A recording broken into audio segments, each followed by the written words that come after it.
Hi guys, I'm back, yay!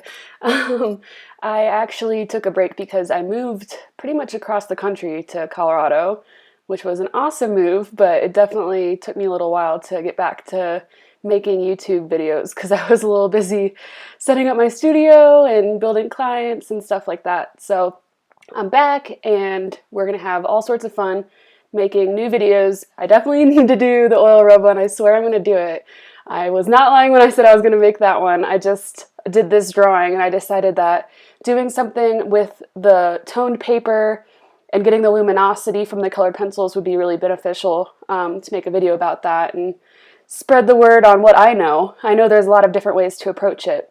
But anyways, I'm going to go ahead and just say the products that I used for this one so we can show that and you guys can get a clear view of what I used. I used the Canson Colorline 140 pound tone paper, which is absolutely awesome. I had a very bad battle with tone paper, finding the right one, especially when you're working with multiple layers on it. So I went to the art store because they have amazing art stores in Denver. That was awesome when I found that out. And somebody recommended this, and I used it, and I absolutely found love. So I got like all of the different colors. The next product is obviously my Prismacolor Premier colored pencils. They work really well on tone paper. I did about 3 layers on this drawing, so you'll see that when I start the video. And then there's Prismacolor Premier brush tip markers, the Pen Touch Extra Fine White Paint Pen. I love this. It gets the little tiny whitest white details in, the reflections in the eyes and things like that. I really love this product. It's very opaque. I also use Prismacolor Premier Final Matte Fixative between my layers. I feel like I'm just like a walking, talking billboard for Prismacolor Premier. I should probably get paid for this. No, I'm just kidding. But so those are the products that I used.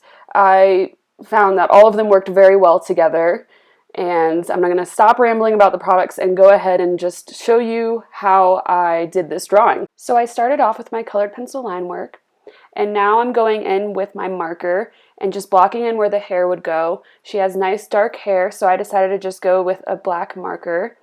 That made things much easier further along and made it so, I love blocking in with markers before I go in with colored pencils, even on tone paper, because it sets a nice base and a nice color to work on top of. And it's basically like just working on the tone paper. It doesn't really muddy up the colored pencil at all, especially after it dries.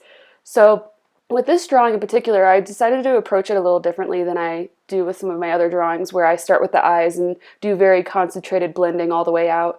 With this one, I decided to do very soft shading throughout and then kind of revisit the areas and build my details and my blending. And I think that worked really well, especially on tone paper. You gotta kind of think about things a little differently and focus more on how the values work with a specific color of paper that you're working on. I think that's very important when you're working with a lot of different mediums, is understanding how they work with each other. For instance, if I was working on a white sheet of paper right now, I would be focusing more on how to get the darks nice and crisp and believable so that the lights set themselves apart. With this, I am trying to make sure that everything's light enough and it is reading as colored lighting and it really pops. And that was my main focus and my main, I don't want to say struggle, but the problem that I was working with while I was working with such a dark paper. But working with darker paper worked really well with this drawing because it's nighttime, she has darker hair. I can't tell you exactly why I picked navy blue. I just thought it worked really well as like a middle ground for all the different colors going on in this drawing. I'm not gonna lie, before I started the drawing, I had like 5 or 6 colors laid out on the floor. And I was like, well, this magenta is really nice. It might work well with the magenta shadows on her face. And I spent way too much time thinking about that. But I landed on this color and I had a lot of fun working with it. With the, light teals that I used for the highlights, it worked really well. And with some of the shadows, I didn't have to go in and get too fussy with blending because the navy blue did kind of hold its ground in those areas and especially in the background.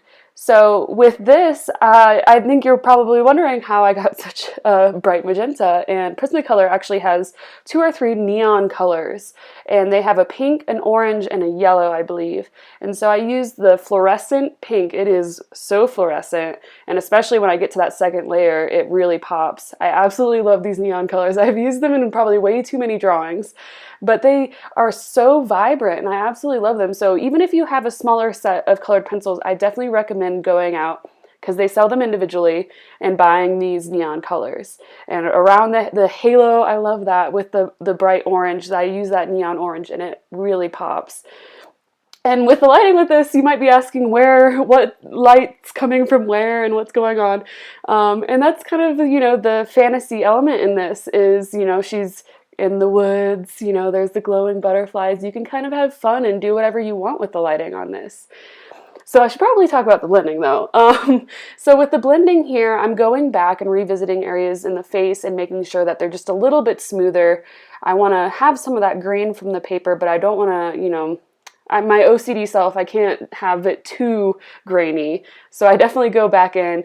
I did use my colorless blender a little bit in this drawing because I had the values that I wanted and I didn't want to build it up too much before I used the spray fixative. So you can see this is the first layer, and I'm just using a white and a light blue, and it's pretty bright on this tone paper. That's why I like the Canson, because the good thing about the tooth on the paper is that it holds the pigment of the Prismacolor very well, and it's already pretty bright to start out with. And speaking of bright, you've probably noticed my iPad over there on the left-hand corner. I decided to use that as my reference. If you have, your phone or a laptop, a lot of times when you're printing out reference for something like this and it has those blues and the bright colors, I tried and it printed out terrible every time. So this was much easier. And as you can tell, there's probably a lot of differences between the reference and my drawing. And that's the fun thing, is that you get to just make things up as you go and use your own style and kind of find your own way with the drawing as you're working on it. This is just kind of something to base it off of and make sure you're kind of going in the direction that you wanted to go. And I have another video, and I'll put a link to it, on how I make my Photoshop reference and why I think it's beneficial. And it just gives you a more clear direction of where you're going before you start the drawing. Because when you're working on something like this, if you start to mess up and it's kind of a big mistake, there's not really any way to go back sometimes. So when you have something very set in stone to look at, as far as like direction and lighting and stuff like that, it makes it much more of an enjoyable process, instead of always second guessing what you're doing and if it looks right and stuff like that. So I definitely recommend, if you have Photoshop or a photo editing program, and kind of play around with that and see what you can come up with, because I know there's a lot of amazing apps out there and different programs out that you can get on your iPad or your phone. Use technology, yay, it's wonderful.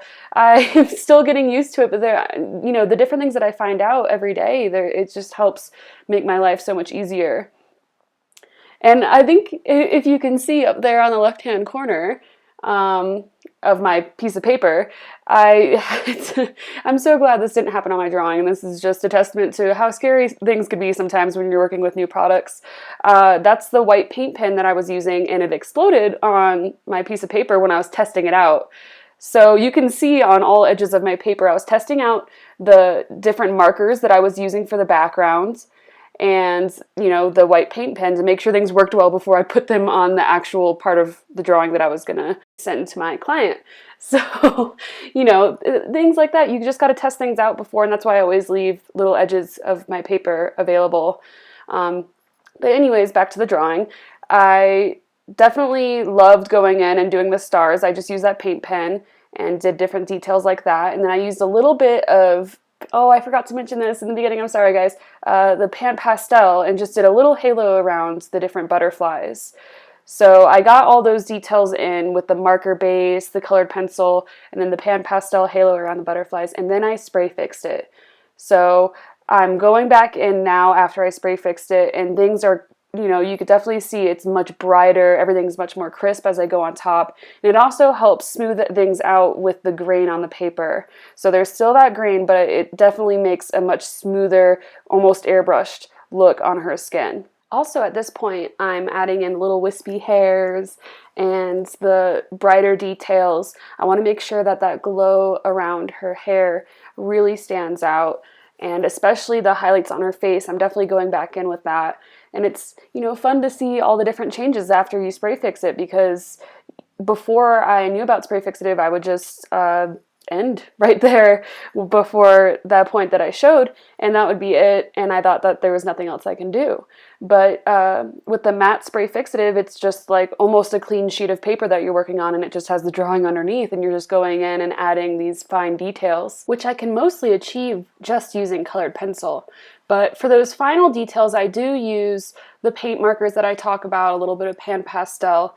That's the good thing about having a lot of different mediums laying around in your studio, is that you get to kind of explore what works best. And it really helps create the light effect on this, especially with the glow around the butterflies and the light around the edge of her hair.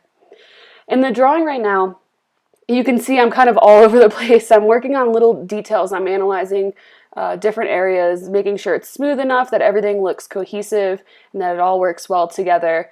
And then I really pump the light as much as I can, because I want her to really look like she's glowing with the butterflies and have that really rich light, especially with the magenta. I think I go in and fix that just a little bit more, but you can see I'm just brightening things here and there. I don't really have a specific pattern or a reason why I'm doing certain things at certain times. I just kind of notice things and I go to them. But now I'm working on the hair, and the really beneficial part about using that black marker underneath is that I'm just basically drawing in the highlights, which speeds along the process and makes things quite a bit easier. And I do that often, especially with the background, when I blocked in the colors back there. And the halo around her hair, it wasn't quite as red as I'd like it to be. So I actually went in with a red marker and glazed on top of the colored pencils. And I love doing that with markers, kind of using them in different ways, because they don't have to just be used, you know, the way that you traditionally think that they are supposed to be used.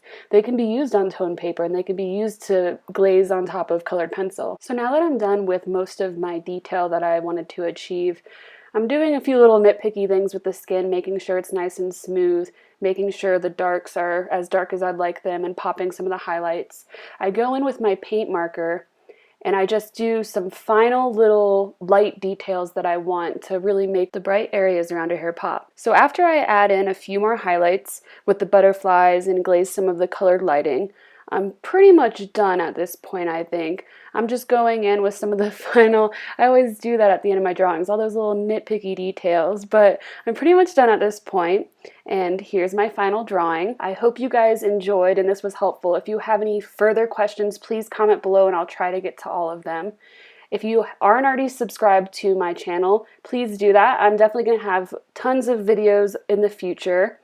I'm going to do the oil rub one, I swear, and I'm going to do one that's slowed down so you guys can see the blending process even more. So this is the end of my colored light and luminosity on toned paper video.